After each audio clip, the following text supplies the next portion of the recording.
Good morning, good morning, good morning. We are back for another episode of the Buckeye Roast. It's your boy Ron James here with my guy QP Ski. Q, how you doing? Yeah, it's 5 a.m. I feel it. I'm good. How are you? Pretty good, pretty good. It's the game of the week, man. Game of the year. We have a huge week. It feels like we've been talking about October 12th since we turned these microphones and cameras back on, and we are finally here. How did you feel about the Buckeyes non-conference and two conference games leading up to what some say the game of the year? Yeah, we talked about this since the beginning of the other season. Honestly, I felt pretty impressed. I mean, this team is very solid all around. I think we've had very few questions trying to get to this point, and sometimes over criticizing stuff that maybe is not as big as a concern. It's just like we ain't got nothing else to talk about. So I feel like this team has proven itself in all facilities, and I feel like they're ready to go. I mean, you can't really ask too much more after 6 games of what this team can show you in different ways they can win. Absolutely. We got plenty to talk about when it comes to that game, but I did want to recap some of the national things that happened this past weekend. We saw, I believe it was seven ranked teams go down this week.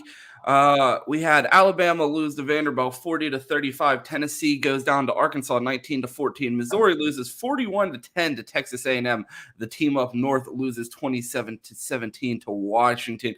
USC goes down to Minnesota 24-17. Louisville loses to SMU 34-27, and then UNLV loses to Syracuse 44-41. Of all of those upsets, which one was the most surprising to you, Q?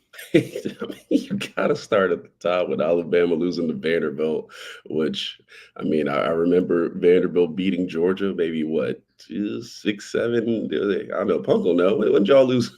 When y'all lose to Vandy? It's like 8 years ago, maybe longer than that, almost 10 at this point. So definitely, it was shocking, but it wasn't even really shocking that, I mean, it was shocking that they lost, but it was, yeah, 2016. It wasn't shocking. I mean, it was as shocking as the way that they lost, or the fact the way they lost. I mean, Vanderbilt almost felt like it was dominating the games at points, couldn't be stopped to drive down the field whenever they want.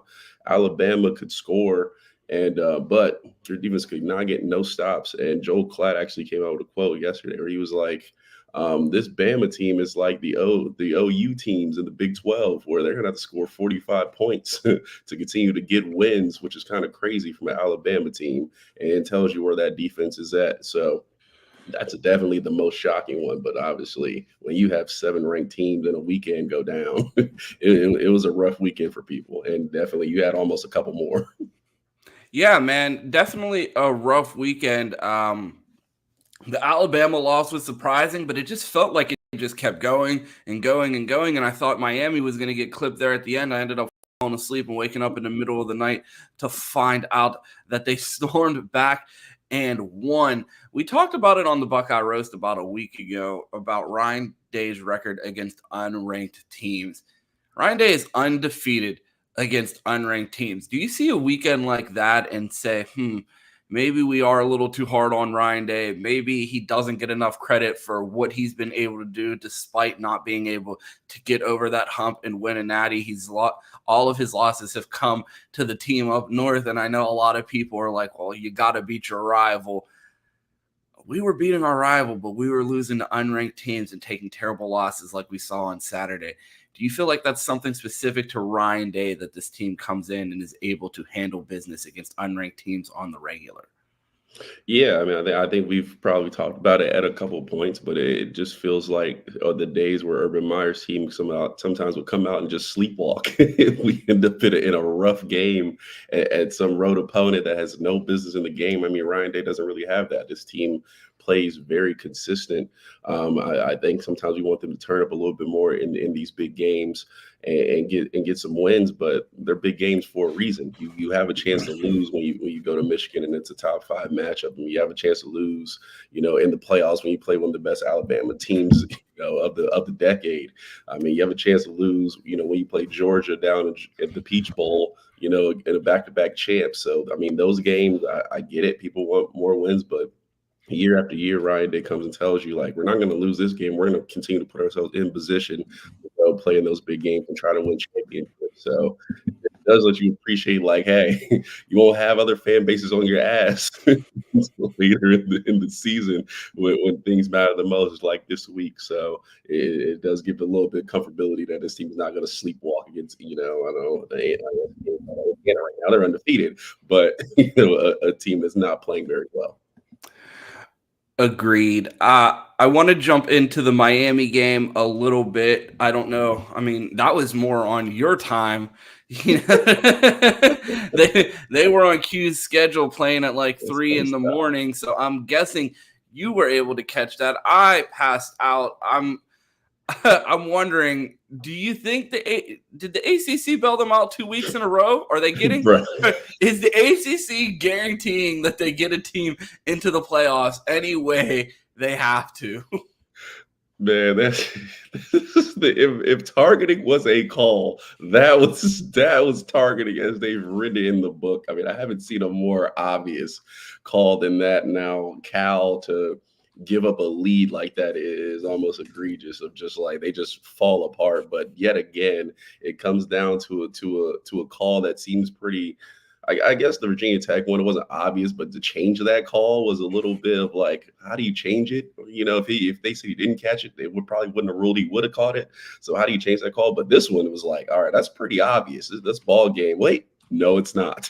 So I don't know how the ACC keeps getting away with this, but Miami holds their position. They stay undefeated, but we'll check the rankings in a minute. But I don't see with their last two performances how they were a top 10 team. If we go down, probably the top 15 teams in the country, I don't see how they're any better than them. So they're definitely going to have to pick it up, because you keep doing this, eventually one time you're not going to get bailed out.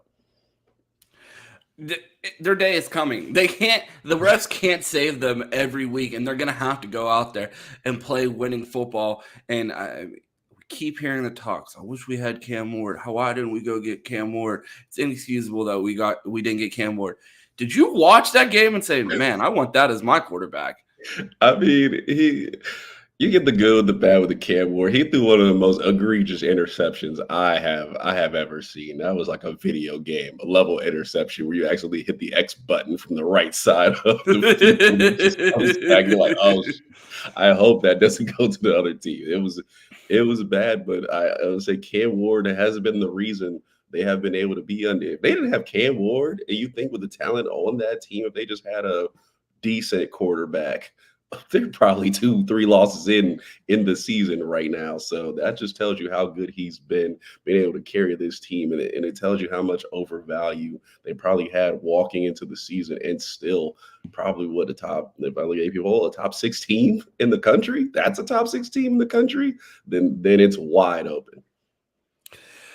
You talked about their ranking. Another ranked team that I want to talk about, they finally get some respect from the AP voters. Indiana moves to 6-0 and jumps to 18 in the AP poll. I have to ask you, contenders or pretenders? Do you have any faith in this Indiana team to keep it going and be able to be a contender in the Big Ten this year?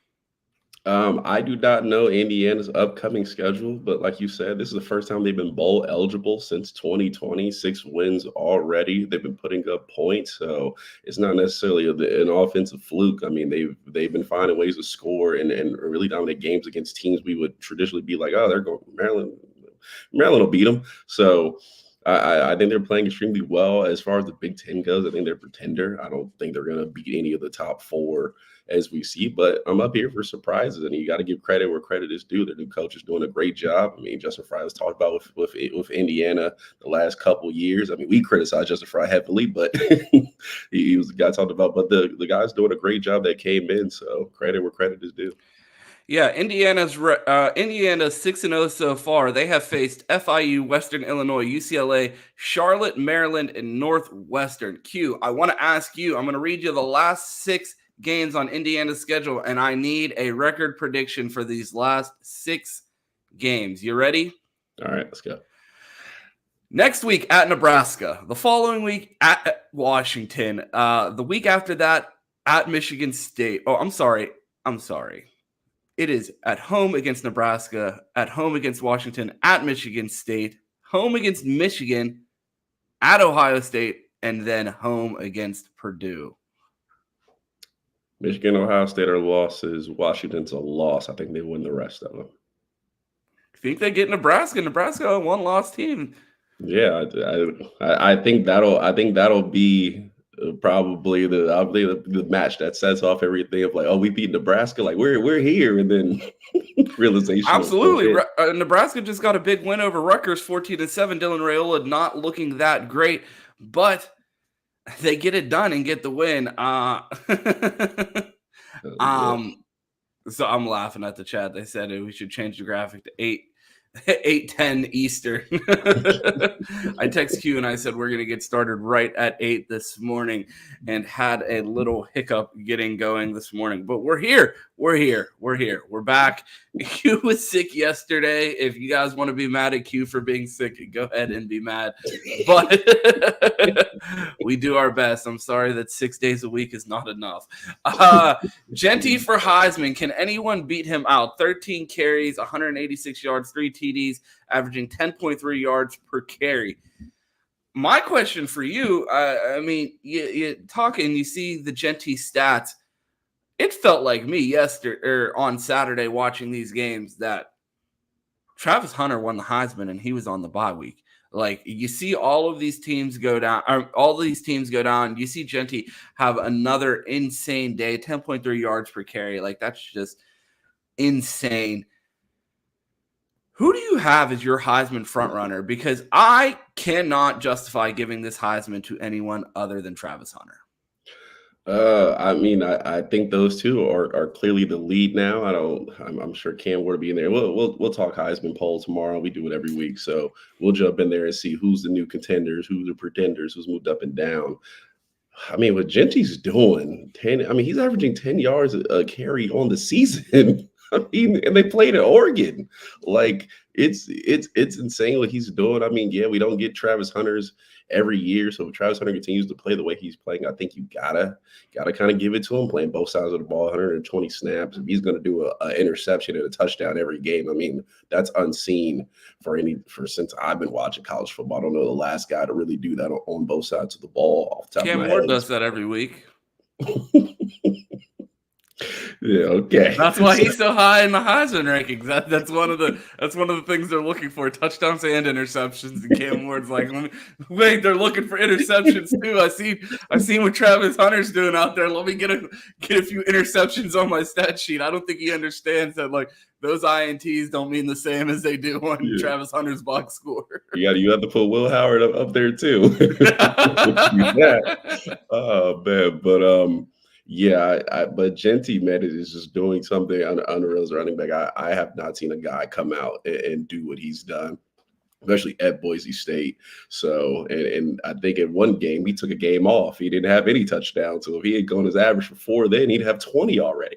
So it's absolutely insane. It'll be hard to pull away from him, but eventually we got to see who keeps up these stats. So I think the race is down to them two right now. If somebody else wants to ball out and play their way in, I'd love to see it. But I'd say Hunter with the slight edge right now. Yeah, I'm gonna stick with Travis Hunter until someone goes absolutely nuclear. And while I think what Jeanty's doing is impressive, I'm not ready to give the Heisman to someone in the Mountain West.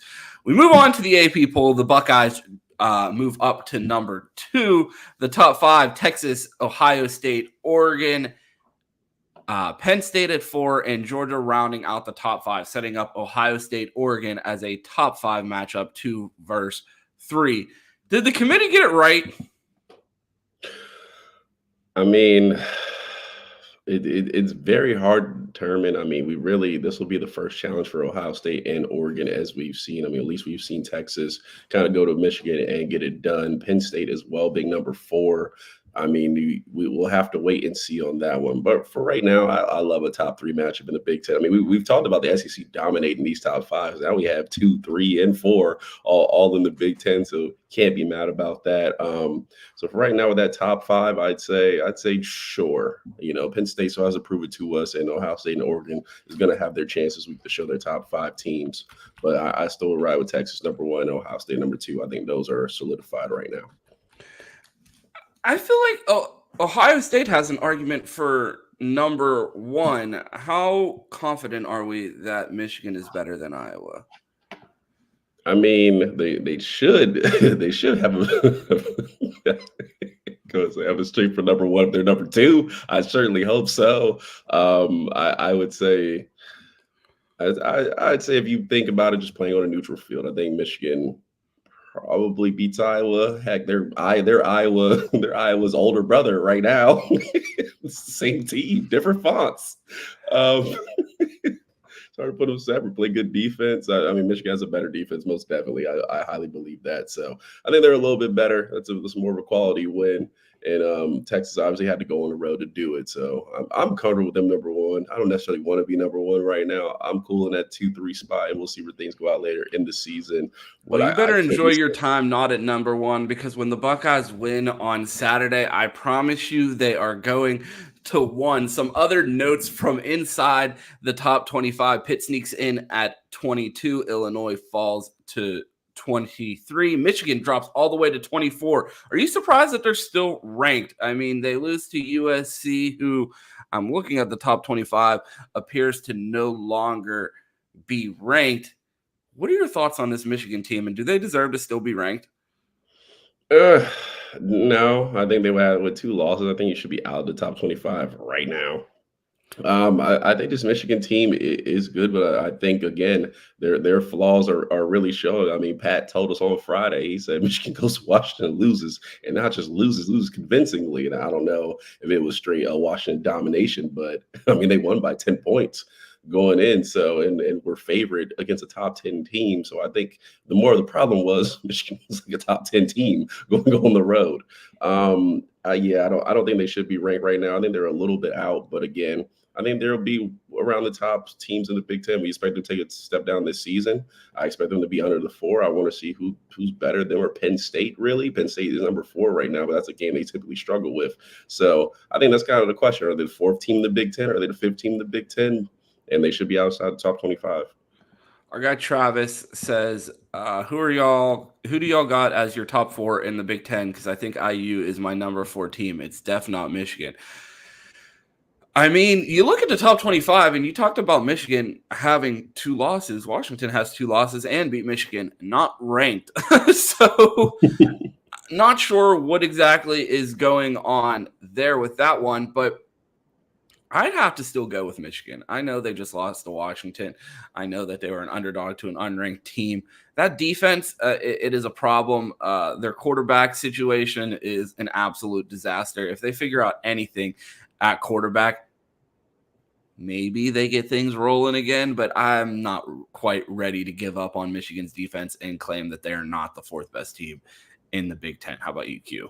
I mean, yeah. I mean, we've seen them being able to be one-dimensional and beat USC, who I don't think is terrible. I mean, that's a bad loss on Saturday against Minnesota. That definitely didn't help the case. But we all talked about, what it was going to look like when they got to travel to Minnesota and it gets a little cold outside. So that showed itself. I mean, I still think this Michigan team can win games. I still am kind of ready to see how things go later in the season. And I'm interested to see the Ohio State game against Michigan, and they'll completely shut them down. So, but still remain to be seen. But I think there's good players on this team, and I think they play good ball at spurts. But they're just without a quarterback. It just tells you how much a quarterback can truly ruin your team. We talked about it last year with Kyle McCord and just how much that team was held back by poor quarterback play at points, and now Michigan's dealing with it. So, hey, welcome to the club. We got a super chat here from our guy, Mike Green. Thanks for the 2.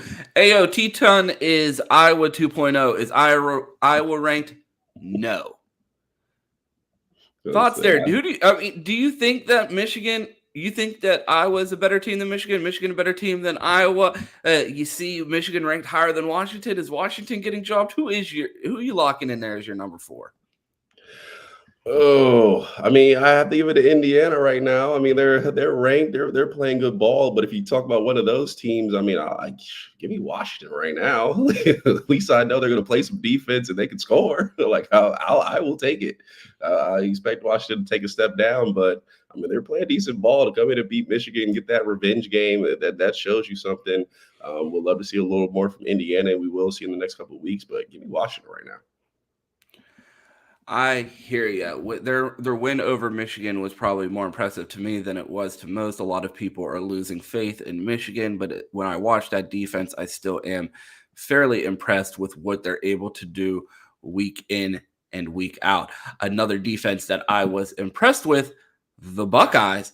Much has been made about the linebacker play by Ohio State recently, definitely on this program. We have been using PFF grades to justify our criticisms of one Sonny Styles, someone that everyone has lauded over the offseason as being the next coming at linebacker, someone that we would absolutely need against this Oregon team. And he decides to show up finally in week 6, make an appearance as the number 5 highest graded defender in this game against Iowa, receiving a defensive grade of 75.3, his highest PFF grade all season. Your thoughts on one Sonny Styles against Iowa this past Saturday? But I say, yeah, I almost got jumped on Friday. We went over, we had the collab with Juck, Chris, and Pat over there on Sunny Styles. But he said, hey, I got your back. Hold my beer. I'm coming out Saturday, and I am balling the F out. Sunny Styles was a dude on Saturday. I look at the grades, and I'm like, fifth, man. You couldn't tell me he wasn't the best player on defense on Saturday. It's probably between him and Jack Sawyer. Out the Tyleek in there as well because he had a really good game. But he was an absolute dude. And I thought Cam had an excellent point on Sunday when he said, Sonny Styles, when you get him outside the box, you play him as an outside linebacker, you sort of just let him play pass defense and read and react and get to the ball, how much better he looks. I mean, we've heard Sonny Styles is just a guy to he's not that good, and he shows you, no, I'm not, I'm just in a position that I can't quite thrive in right now. But if you give me a little space, a little time, I can definitely do it. So I thought he played extremely well on Saturday. I thought he was really good at pass coverage, and I thought the way he played when he came inside the box was good. And I think we've seen it a little bit now. That Michigan State game, I thought we saw a little more of how he played against Iowa at the end of that Michigan State game. I thought they had moved him up a little bit and they put him on the edge and just got him from playing behind the defensive line and getting through the mud. So I thought we seen a little bit of that. That's why I was like in the second half, he wasn't that bad. The first half he was bad, but the second half he wasn't. I thought he continued that and improved it against Iowa. So I mean, we see what Sonny Styles is. That maybe you find a different position to move him around and get him from behind the defensive line. But if he's going to play like that, I mean, he's, like I said, one of the best players on defense. So remain to be seen. But I'd love to get your thoughts. Yeah, when we were on the panel last week talking about Sonny Styles, someone made the great point, like, hey, we can't champion for young guys to play and want them to be able to make mistakes and get their opportunities and then not allow them to make their mistakes and get their opportunity. And I think someone said, well, he's not young. He's not, but he is young at the position of linebacker. And we asked, was his transition delayed by coming to Ohio State early because he's playing safety so long instead of playing linebacker in high school? But just needed snaps. So we saw the progression of Tommy Eichenberg go from a guy that wasn't getting any tackles in 2 games after starting for 2 games to an all Big Ten linebacker. And I don't know, does Sonny Styles have an all Big Ten year in his future? I doubt it. But has he improved significantly, and can he be an asset for this defense? I think so. And it feels like as he elevates his play, I mean, you see CJ Hicks also have one of his highest scored PFF grades. I'm not sure the snap count on that, but it is nice to see him get his grade up significantly, probably aided by the style of offense that Iowa runs.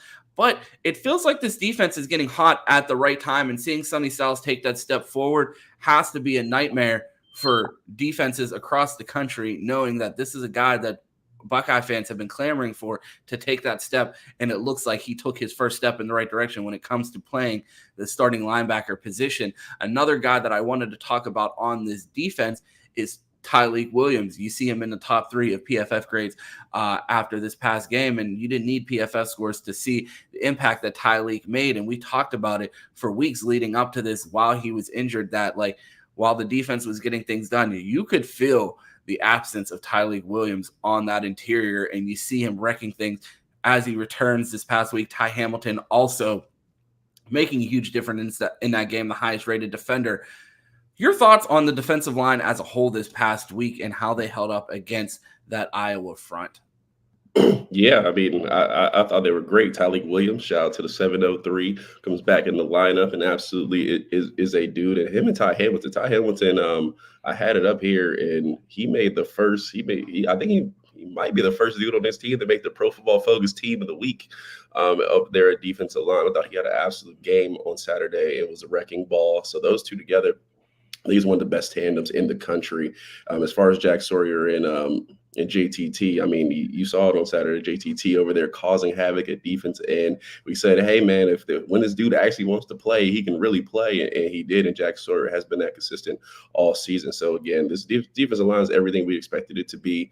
Especially Caden Curry as well looked really good. Kenyon Jackson comes in. Caden McDonald again continues to look like a dude. I don't know how you keep him off the field. He almost has to get snaps at this point, so it was well worth it. And then you have another guy around the box with Sonny Styles, where he's coming off the edge. I mean, this defensive line looks scary. It's been such a long time since I'm like, oh man, I know my defensive line is going to show up. I know they're going to get sacks. I know they're going to cause havoc, and we're seeing a little bit this season. So again, with this defensive line and this secondary, let Jim Knowles be the mad scientist. Let him go and be creative. Let him move guys around and do different things like we've seen on Saturday against certain defenses. So I'm super excited with where this defensive line is right now. It feels like everyone watched our shows last week and was like, you know what? That guy in the red hat, I'm gonna make him wrong about everything. Like I said during the Mike pregame Norvell. Yeah. Oh, I'm so glad you said that. I'm gonna get that video loaded and ready for us here in a minute. But that just oh man, that gets completely through. We're gonna get to your guy Mike Norvell. Don't you worry. But no, on the pregame show, I'm talking about Alabama's defense. When I put on Alabama's defense, man, they're hitting. I can feel it on my couch when they start hitting people. They go out there and lose to Vanderbilt. I'm talking crap on Sonny Styles and saying that he's struggling at linebacker. He comes out and has the best game at linebacker of his career. I'm critical of Davison Igbinosun. He says, hold my beer, and gets an interception. It seems like everybody's listening to the criticism and the praise, as Nick Saban calls it, the rat poison. I guess Alabama started consuming some of the rat poison, and that's how they go down. But your thoughts on Iggy stepping up, a guy that we've known has it in him and has played great for the majority of his career as a Buckeye, struggled a little bit in the past few games before this Iowa game, comes out and gets an interception. Absolutely mug someone on the outside. I said, he reminds me of Joey Porter Jr. He's like, I'm going to hold you on every play because I know you're not going to call a flag on 60 snaps. And you're going to get me once or twice. But for the most part, I'm going to have these receivers in hell. And he did absolutely that this weekend. Yeah, and I will preference it as Iowa. They don't actually have the dudes on the edge to trouble him. So we will see what he does next week against Oregon. But him to come back, get confidence, play physical, get after it, and get an interception, I thought was very necessary for him. He's just hasn't been bad. He's just been a little inconsistent at times. And again, on this defense, they got to attack somewhere. So they're going to look at the secondary and be like, yeah, Desmond Knows, that's the guy we're going to go after. So he's probably going to give up the most catches because he's going to get the most targets. But it's good to see him play well, get an interception, not really give up catches like that, just maybe a couple. But so I'm happy where he is, but we need him this week. I mean, this is like you said, game of the year. This is the big one. I talked about Igbinosun early in the year, and I said I think he's going to have the biggest jump on this defense from last year to this year, because you saw the jump Denzel Burke had his sophomore year, where he came back into Walton and said, okay, early on you're getting beat a little bit, but later in the year you're going to be a lockdown corner. So we still need that for Igbinosun. He still needs to be that guy on the edge that we can be confident in later in the season. So I'm looking for a game. This is the spotlight game for him coming against Oregon. It's a good test run against Iowa. This week we need him. We'd absolutely need him. I want to talk about the offensive side of the ball before we really start to dive into this Oregon matchup. The Buckeyes look fairly stout on offense. We see one turnover from Will Howard. I was watching the Cover 3 podcast the other day, the CBS National Pod, and they made the point about Cam Ward, and they said, he's played a lot of college football. He is who he is at this point.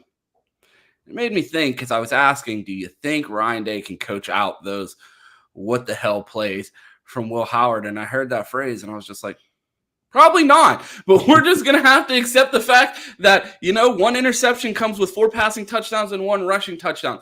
I was very pleased with the Will Howard experience in the game he put together on Saturday. All thrown off with these days. You miss one day, I don't know what day of the week it is now. So puts together a good performance on Saturday using his arm and his leg. If Will Howard is who we've seen him to be so far, is that enough to get it done? I mean, I think it is with this team, the way the wide receivers are making plays around there, and we got to see even more. Bryson Rodgers could have had a touchdown on Saturday, but Will Howard missed him. I thought he came out and he played decently. And then Brandon Ennis getting some targets here. We were missing Carnell Tate, but he should be back. I think those guys will make enough plays for Will Howard. I mean, I would love to get a couple more deep balls in there, but if he's able to just hit one, if he's able to just extend it a little bit, I mean, he's so good in the intermediate game that's the most important thing. We know we can throw the screen now. We know guys are going to block on the edge, and that's going to get you 10, 12 yards. And if he can hit those intermediate balls, I mean, we don't need him, bombs over Baghdad, Oppenheimer, or was it Oppenhauer? Whatever you want to do. Like, you don't necessarily need it with them running the ball the way they do. So I think it's enough to get it done right now, but I think it's later in the season. He may get comfortable. He might hit a couple of those. So as right now, I'm happy. If we can get maybe one more deep ball in there, I'll be ecstatic. Only 4 incompletions. Well, technically 3. He completed 1 to the other team. 21 of 25 for 209 yards and 4 touchdowns. The running attack, pretty balanced. You see 78 yards from Q, 61 from Trey. I mean, what more can you say about those guys? I mean, I feel like when we need them, they're going to be there to pound the rock. But with the way they were able to get it done in the pass game, not a huge explosive game from those two guys. You see Carnell Tate out, and it felt like you were missing him a little bit in the run game and in the pass game a bit. You see the third leading receiver not crack 50, Brandon Ennis. Nice to see him with 3 receptions, 29 yards. Emeka Egbuka stays hot with 9 receptions, 71 yards, on pace to smash the all-time receiving record at Ohio State. And Jeremiah Smith continues to be an alien with 89 yards and a touchdown. How would you grade the Buckeyes' overall performance of this past Saturday if you had to give the offense a grade? I would say it's a slow start with that first half. I probably would give it a B plus though. I mean, Iowa's a tough defense. We know that. I mean, people around the country, they'll be like, Iowa, why don't you blow them out? It's like it's not an easy team to go and play, especially the style of defense. They're gonna bring it. I felt like, but what did I say? I said they don't have the dudes on the edge to match it with our guys. You saw it with Emeka. Again, Emeka continues to be wide receiver 1 on this team. He's a guy they target, and Jeremiah Smith continues to be the alien. This guy is just going to go out and make plays. So I thought the offense played extremely well. It's good to see the running backs get yards against them. We knew they were going to make it tough for us, but we basically proved that our offense can really do anything against a really good defense. So I think that's enough said, and I don't think Oregon is going to stop the run like Iowa did. I expect us to go in next week, especially the way this offensive line is playing. Shout out to Justin Fry, gave him a lot of criticism, but he's got them playing in next week. I expect us to move some bodies. I expect them to go crazy. And I expect Quinshon and Trey to be all over my screen on Saturday running wild at Oregon. So that's what I'm looking forward to. But I think they've proven we can attack every part of the defense and be successful. Agreed. I feel like this offense is on the right path, and especially after watching a slate of college football where everyone is losing to unranked teams, I'm a lot more confident in my team and thankful for the quarterbacks and weapons that we have. I haven't seen an injury update on Carnell, but let me know in the chat if you guys have seen anything. But hopefully he is back for this game, and it was nothing serious. I believe I heard that he was sick, but I'm not 100% sure what happened There, Q, there are 200 people watching live. If you're watching on YouTube, make sure you smash that like button. Make sure that you subscribe. And if you are watching on Twitter, go ahead and throw a like on that video and a retweet. And if you happen to just bump into the video on the timeline while you're out there, just give it a retweet. A little housekeeping. We have to give a shout out to our guy, Dylan. He was the first one in the chat. So a good morning to him and everyone else here. Shout out to our members, Charles and Posh, and thank you to our guy, Mike Green, for the super chats earlier. I know I said we were going to get into the game of the week after we recapped Iowa, but there's something that we have to get to.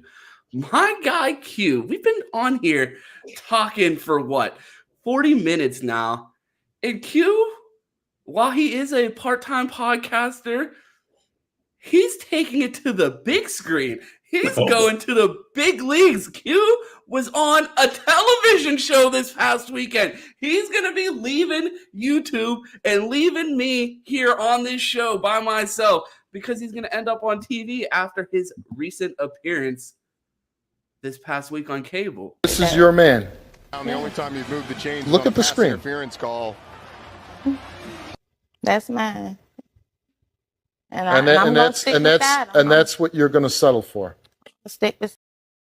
Q, you were on the Steve Wilcox show this past weekend defending your man, Mike Norvell. What the fuck is going on? Because you told me preseason top 5 coach. Is it the brains? Is it were you down in Florida? Is the heat cooking your brain down there in Arizona? What's going on with your man's Mike Norvell? Man, I got too much time on your hands. Oh my goodness. All right. I mean, Caleb DeBoer just lost to Vanderbilt, but I guess we're not going to talk about that. Yeah, it's not been a good one for Mike Norvell. I think I've spent 5 minutes praising Mike Norvell on this program. It has gotten 6 hours of content. It's Mike Norvell. I don't understand. I want to see everybody else's preseason coaches poll. I put Caleb DeBoer above Ryan Day, so I mean, that fool lost to Vanderbilt, but I guess we'll just sweep that under the rug. Yeah, it was not like, hey, DJU was out Saturday. That's what happened. He was out. If he had played, it messed up the whole game plan. They would have got it done against a feisty Clemson team. So we will ride with that. So Mike Norvell will be back. Don't worry. We've been here before. So fire about the Travis Hunter went to D2. So we'll be back. You had 5 picks for your top 5 coaches in college football preseason.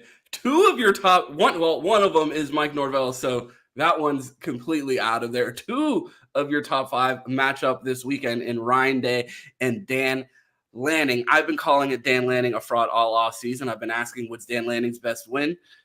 Boise State, Oregon State. He's lost to all of his rivals. This is his first big game and his first big game to win, I guess, potentially, if he were to get it done on Saturday. What are your thoughts on these 2 coaches going into this game? And which one do you think this win means more for resume-wise?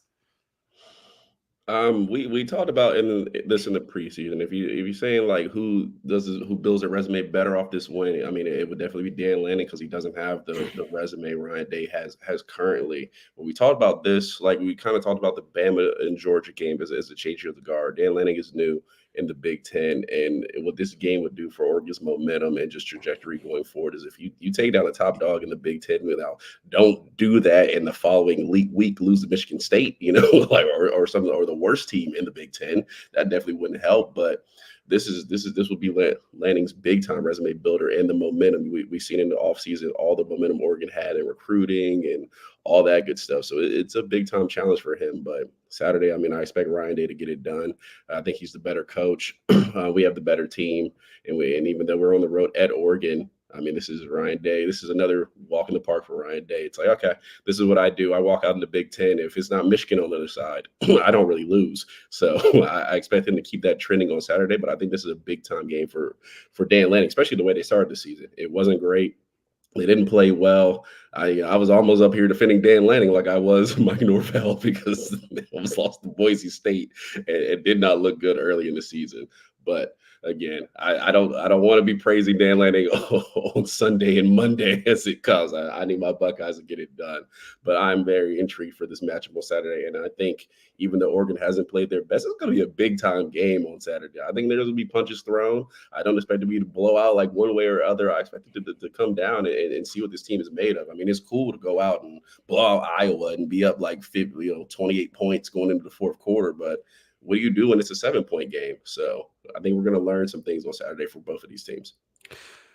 I have a question for you and the Michigan fans. Do you think Michigan fans are going to be rooting for Ohio State on Saturday? Because I feel like this is like a Big Ten legacy moment right here. We already had a walk in your trap, take over your trap moment with Washington beating Michigan in their first Big Ten matchup now that they're in the conference. How embarrassing would it be for the Big Ten OGs if Ohio State goes out there and takes an L to one of the new Pac-12 arrivals? No, they're not cheering for us, man. they need some partner in this misery. They're like, bro, we're the number 10 team in the country going on the road against a non-ranked opponent, and we're not even favored. Like, no, like, yo, go ahead and lose that game. What they have? Like Michigan Ducks all summer when they were taking our recruits supposedly. So they've been on this Oregon bandwagon for a while. I don't really get it, but no, they're not cheering for us on Saturday. They need some partner in misery. I was watching them. I was on the game and I was watching the Michigan game on my iPad, and I'm talking to my buddies in the Xbox party, and they're like, "Why are you celebrating Michigan losing? You should want them to have the best record when you play them." I'm like, "That's not how this works." Every time they play, I'm rooting against the Lions, the Tigers, the Red Wings, Aztec. I'm rooting against everything in Michigan. Okay. But when it comes to that team, like, they can't lose enough. But I do think it is important for the Buckeyes to make a statement win here on behalf of the Big Ten, because I mean, if Washington is able to get that win over Michigan and then Oregon comes in and takes over our conference, I mean, they have bragging rights. What is anyone in the Big Ten going to say? I don't believe that Penn State faces off against either one of those teams. So, I mean, you talk about a 3-team conference, these blue bloods of the conference. If they come in and seed the conference to Oregon, I feel like that'll be a stain on the entire Big Ten conference and specifically the Buckeyes, obviously, if they lose. Yeah, I mean, I think we got to hold it down. I mean, you know, Michigan, unfortunately for their timeline, they just happen to take a drop as soon as these teams have walked into the conference, and they're not the traditional Michigan power. We're talking about this Ohio State team is one of the most talented teams ever assembled, they say, even though, you know, Kirk Herbstreit would disagree with that. So I feel like this team and the way they're playing, we're absolutely loaded. We know Oregon has vulnerabilities. We haven't really seen vulnerabilities from Ohio State. And so I feel like for this team, with everybody coming back, Will Howard coming in, playing well, the defense where it's at, I mean, you gotta hold it down for the gauntlet. Like I said, this is not a win a Big Ten type season. This is a go win a national championship type season. So certainly you going against Oregon, you got to hold it down for the Big Ten, and you got to get back to that Big Ten championship no matter what. So Ohio State has to get it done on Saturday. Again, I think this game's more important to Ryan Day than it is to Dan Lanning. Dan Lanning loses this game, it's like, you know, all right, like, you know, Ohio State, they're one of the best teams in the country, greatest roster ever assembled. You know, Ryan Day loses this game, it's like, hey buddy, I'm looking at my account and I'm missing $20 million. Better answer some questions. So this is a big time game, but again, I'm hoping for a great game Saturday. Ryan Day goes in and gets it done at Oregon, where they pump in sound. You talked about the vulnerabilities by Oregon. I have not watched a lot of all 22. I got to do my homework this week leading up to the game on Oregon. What are some of the vulnerabilities that you're concerned about? And let us know in the chat if there's things that you guys have seen from the Michigan, this Michigan team as a whole that makes them vulnerable against Ohio State. Q, what do you have your eye on going into this game? What worries you, or do you have vulnerabilities about Ohio State? You said we haven't seen too many exposed. I mean, I feel like the biggest concern coming into this game, well, to the Iowa game at least, was the linebacker play. And you see the linebackers come out and play their best game that they've had all season. Where do you expect Oregon to attack this team, or vice versa? Where do you expect Ohio State to attack this Oregon team?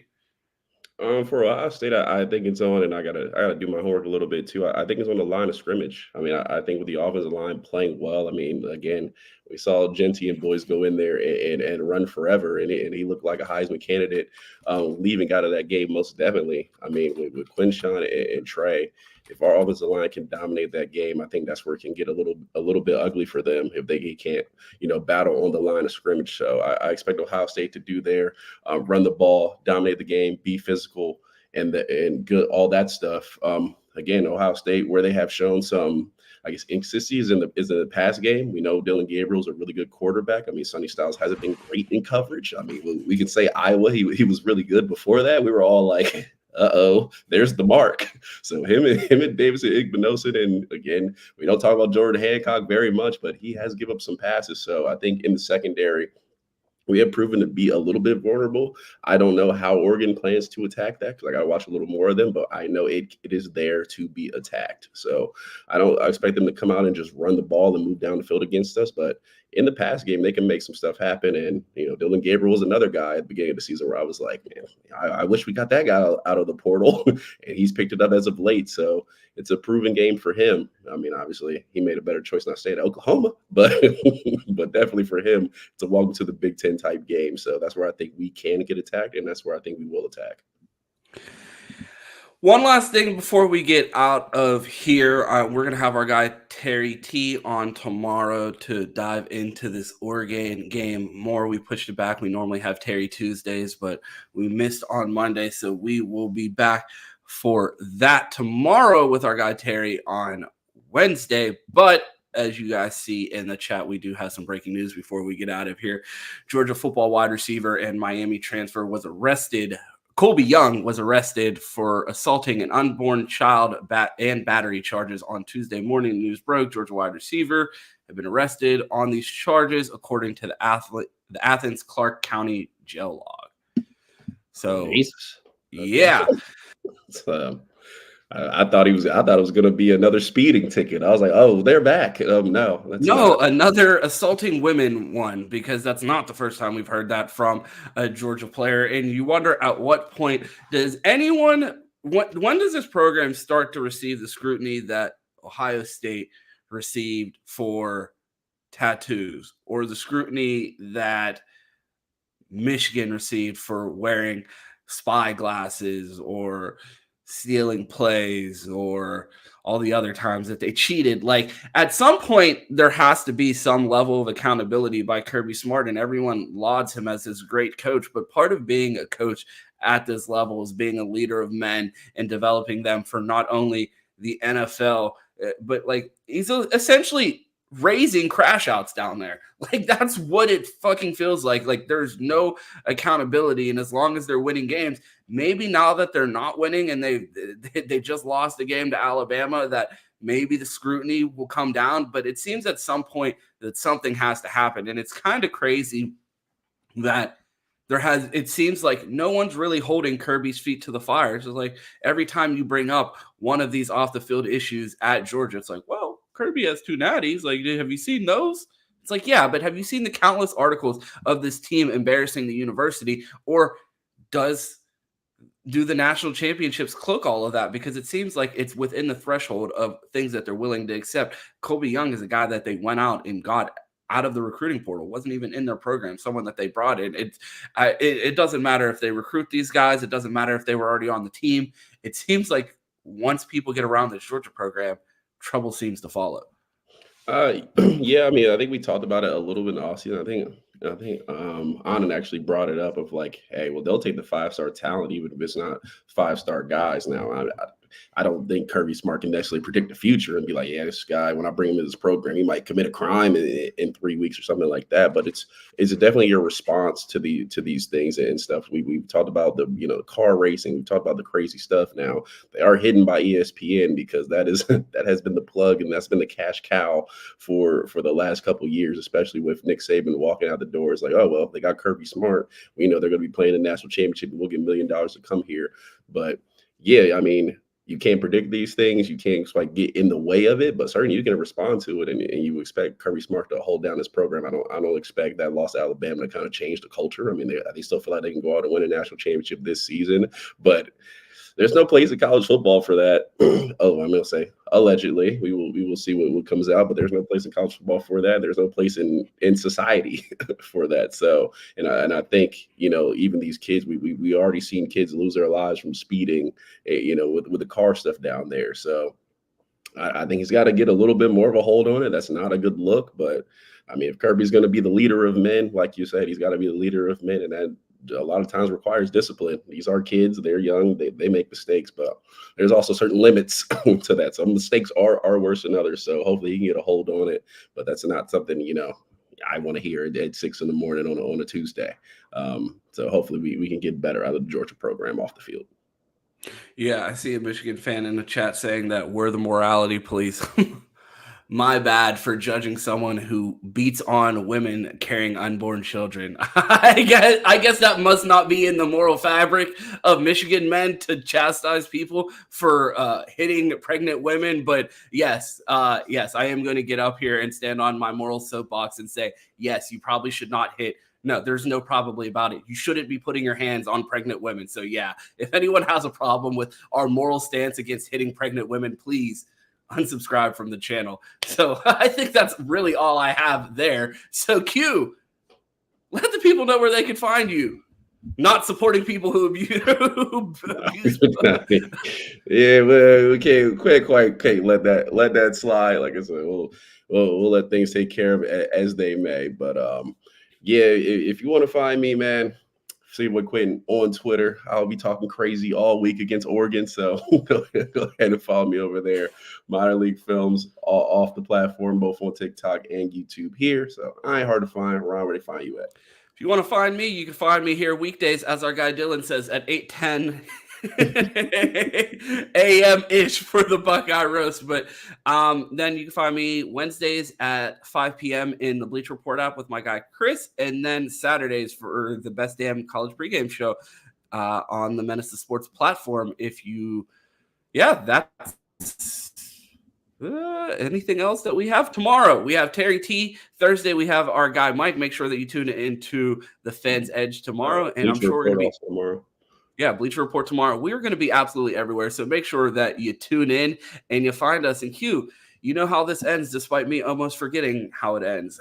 Go Bucks and OH. I-O. This is your man. The only time you've exactly how it is. Oh, shout out to Q's guy, Mike Norvell. Maybe he's going to be coaching Arizona State, and you can get on staff next year.